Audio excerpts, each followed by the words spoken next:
Hey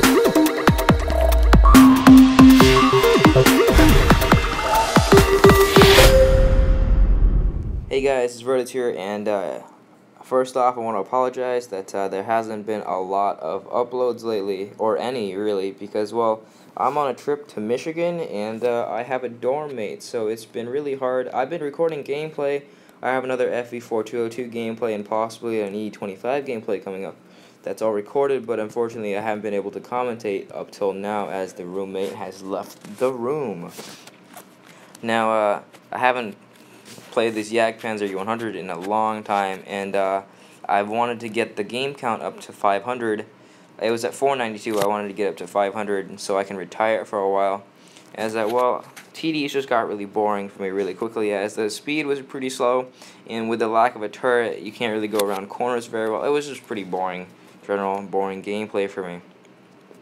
My specialty and what I really enjoy is medium tanks, so an FV4202 gameplay will be coming up pretty soon.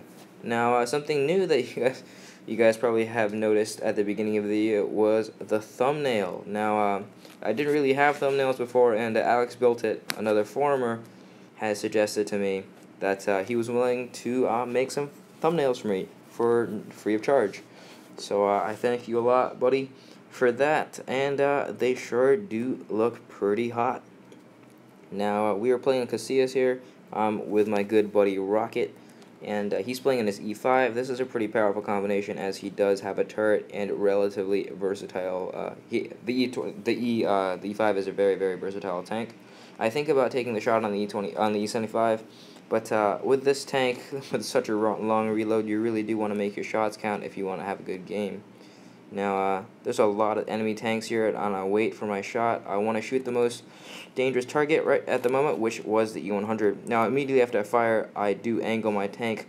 Now, I can only angle my tank against one person, so I do it against the E100, as he does have the bigger gun. That's not how you play as T62A, by the way. You do not sit in front of an E100 gun. I mean, a Jagdpanzer E100 gun, as he does take the punishment for it, as I roll high for over 900. I pop a nice snapshot into the Ferdinand and finish him off. Now, I didn't want to push very hard as the 62A was around the corner, but thankfully Rocket does have my back, so in case this guy does decide to circle me, he is able to protect me. Now, Rocket puts in a nice tracking shot into the 62A, and I finish him off. Now, it's just 3 guys, 1 mouse, and a couple of tier 9s that we have to deal with. Now, it's at this point in the game when my shooting does get off a little bit. I meant to shoot that a little bit earlier, however, my finger does slip, and I hit it a little bit late, and that results in a bounce on the side of the turret of a mouse. Now, a lot of people that play the mouse are not angling it very well. A well-angled mouse is extremely hard to penetrate, and it's very heat or premium ammunition resistant. I get a nice shot into the E75 here, as he just YOLO rushes because I guess he wants to end the game a little bit quicker. Now, I wanted to push up in front of Rocket, as I do have the armor to take some hits for him as I bounce one from the IS-8. I pop a nice shot. This is pretty good shot timing. As I fire the shot, he goes out. Unfortunately, the mouse does hit him and track him. I go out here first because, well, I can take a few hits, and it's a lot harder for an E5 to bounce a shot.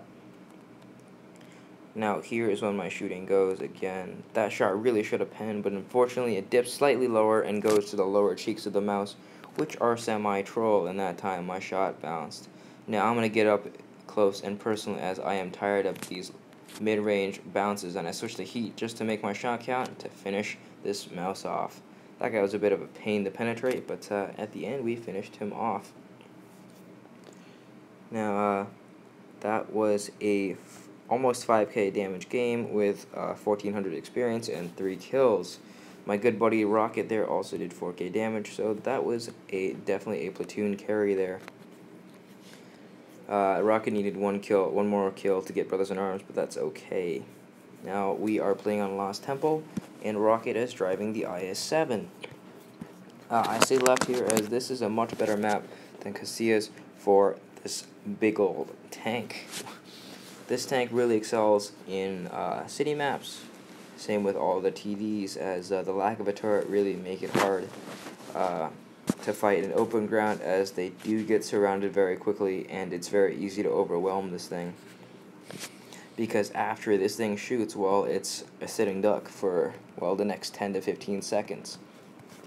Now I'm rolling into town here, and these guys are whining about, well, this T-54 is whining about tier 10, but honestly, if he shoots heat ammunition, which he totally can, he's able to penetrate every single tank on the enemy team. And if he doesn't shoot heat, he's still able to penetrate a lot of the tanks. So I see the Leopard prototype who isn't able to drive, so I switch to HE, and I get really happy there.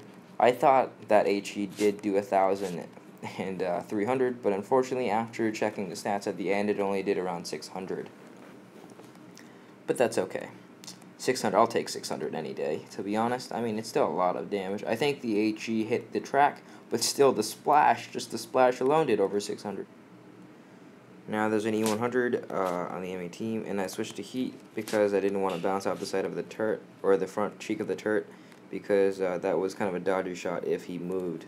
And he moved back, so if that was AP there, it probably would have bounced. I'm glad I switched to heat there, and normally I don't fire a lot of heat in this tank, but I don't know. I wanted to make the shot count. As well, I was retiring this tank anyway, and the 420 heat pen, well, is kind of irresistible sometimes. Now, I'm worried about the T-54 behind us, but it looks like our team is going back to deal with him. So I'm going to let him be, but look, I predict that the T-54 is going to move around the corner, so I get ready, and I bounce.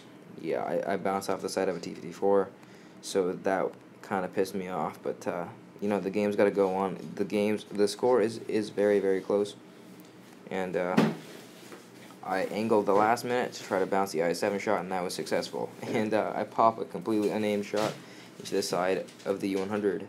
Now, I am bouncing kind of a lot of shots here, as the Jagdpanzer E100's armor is quite fantastic. Now, I see the back of an E50, easy shot. And I've been rolling pretty low in this game, which has been unfortunate, but we are losing still, and I have not stopped firing my gun really for the entire game. I don't want to waste my entire shot on the E50, which was a 2 HP kill, and I get a really lucky shot into the E5 there for over 800. Now, what this E5 should have done was, well, what he's doing right now, because, well, at that angle, it would be really hard for him to pen me with AP, so he's been shooting heat at my lower plate, which is what he should be doing. I aim for a bit longer on that one just to make sure that shot goes in and kills. That means I do take an additional hit from the E5, that's okay, and I'm still on about half health, or a little less than half health, but still good enough to take a hit. Now, I know the E100 is still over there, so I'm not going to rush in blind here. Now, Rocket is going in balls deep, so I have to back him up or else he will be dead. Now, the IS-7 here, I do get a tracking shot here. I should have aimed that for a bit longer, but I didn't want Rocket to die. So, now I'm reloading, and I'm backing off, or I'm angling myself to try to bounce a shot from the Jagdpanzer E100 in case he does turn around. But he does back behind the corner, and Rocket pops a really nice shot to finish him off. Now it's just the E100, and this should be a pretty easy kill, as he has not been playing very well this whole game, so I don't really see a big problem. And with this much health, I should be able to take a hit from him. Now, I do fail a little bit at driving here, but I see that he is driving towards my left, so I'm going to turn around and face that way. Now, when you're driving a TD or basically any tank, you really do have to predict and anticipate where your enemies are going to be. And I already switched to HE because of Rocket. I know Rocket's going to get there first, and put him down to a easy kill for HE. That's another one of those things you got to do when you're platooning. You got to anticipate what your platoon mate's going to do, what your team's going to do, and you got to respond accordingly.